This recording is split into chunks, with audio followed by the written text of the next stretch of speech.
A lot of us wonder how to get complementary outfits that are going to look good on us for our body. And I always say the biggest factor really comes down to your shape. If you're buying things that are complementary to your shape, and remember, our shape changes over years, over time, and so you have to always be mindful of this and willing and open, happy even, to change your approach to your outfit's silhouette based on how your body is at any given moment. That's a real important factor and an empowering one, not a bummer. Like if your size changed one way or the other or your proportions changed a little bit, don't be bummed about it, please.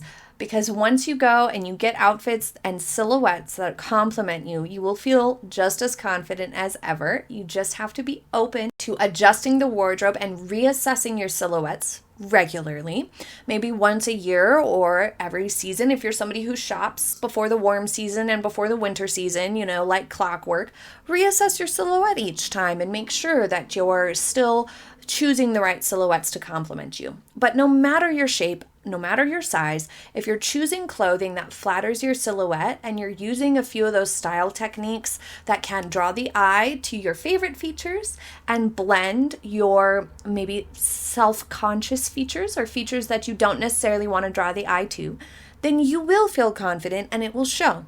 And because the clothing is complementary to your shape, you will look better than if you are wearing something that's just kind of standard outfits or on trend just because it's on trend. Trends are made to bring something exciting and new to the table. They are not made with everybody's body in mind. And that's really important to remind yourself.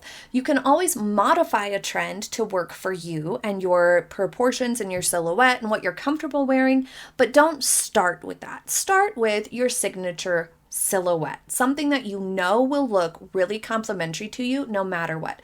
Catherine, Princess of Wales, found complimentary silhouettes a few years back, and it was like this style revolution for her where it was like, bam, she's looking perfect every single time she's out. And it's this sort of a cut to suits.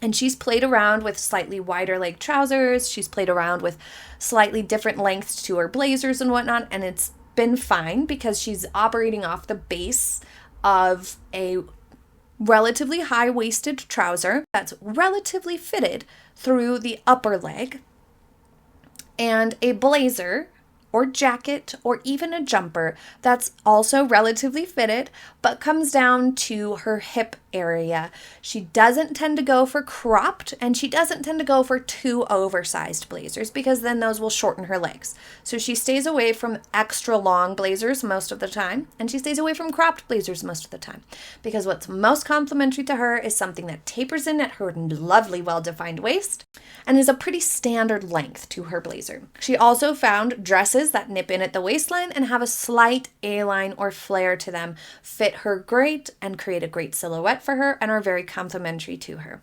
These silhouettes are simple, standard items that we all have access to, but she's managed to find that proportion and where it hits her waist properly. And of course, she has tailors and whatnot, but those are her signature silhouettes. She obviously likes them a little bit better than, for example, pencil skirts because she's really gravitated in this direction. Either it's going to be a longer, like sort of day dress, or it's going to be the trousers and blazers. And a big part of that is the balance it brings her silhouette.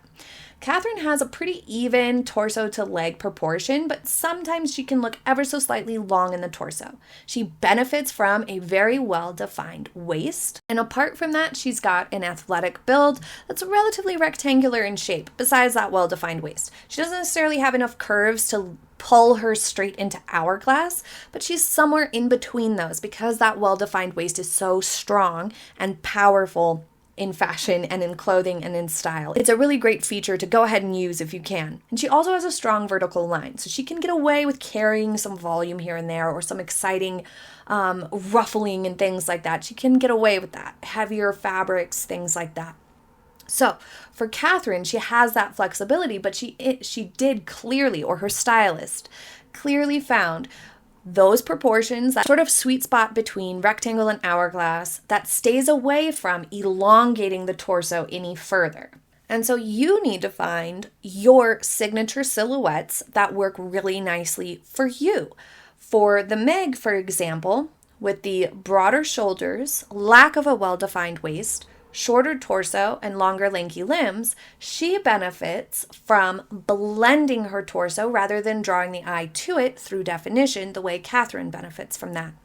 So for Meghan, she needs to elongate her torso a little bit, and she does stay away, to her credit, she does stay away from cropped tops and cropped jackets. We saw her wear a cropped jacket one time and it was a disaster.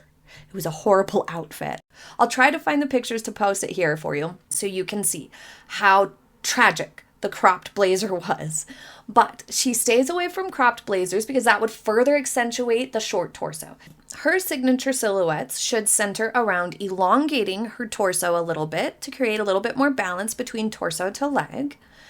Things that blend over the waistline, that help to sort of elongate that area and not rest the eye in any sort of horizontal interruptions. So avoiding belts and volume around the torso are a big benefit to her for a signature silhouette. By wearing slightly longer blazers or jackets, for example, that come down at least to the lower end of the hip, she will help balance those longer legs in comparison to that shorter torso. She can further bring balance by doing elbow length or full length sleeves or even 3/4 sleeves to help minimize that long lanky limb appearance. And then she benefits from adding a little volume to her leg, not in a frumpy way and not in the waist, but in the leg. So for example, skirts that have a slight flare to them or pencil skirts that have a little bit of a flare to the bottom. Those sorts of things will help to balance her shoulder line. So for you to find your go-to silhouette, you just have to think about your proportions and what you want to accentuate and what you don't necessarily want to accentuate. And that's a personal choice. There's lots of great information online, but starting with your proportions is always a great way because then you will at least look proportionate in your outfits and your signature silhouettes. After that, it's really about the occasion. Dressing for the occasion is the most important thing, and having your clothes that complement your figure by way of helping bring balance to your proportions, are clean and tidy and neat looking because they fit you well. That's a real important key. After that, it's all about the occasion. You can have any aesthetic that you want, whether it be sort of grunge or punk or classy and timeless or elegant, whatever it is that you like, modern and chic, clean, boho and relaxed, it doesn't really matter. If it's well-fitting and balancing to you and it suits the occasion, you're golden. You're going to look polished. You're going to look great. People are going to wonder where you got your outfit, and they're going to think, I want that outfit too, whether or not it would suit them. And a great bonus to this approach of really focusing on your proportions as your starting point and making sure you get a good fit is that when you're buying something that's complementary and good for your proportions, it usually fits better than if you're trying to buy something that's not great for your proportions. Let me give an example. Say you're wanting to buy a button-down shirt, but you're relatively busty. If you're buying a shirt that's big enough to fit this measurement across your bust, then it's going to have a lot of extra room across your waist. If you are an apple shape, a rectangle, somewhere around there where you don't necessarily want to draw the eye to the waist, that's fine. But if you're somebody who does have a well-defined waist, then it's important to use that because it can really help to complement your figure and give a good focal point. So you want to use that.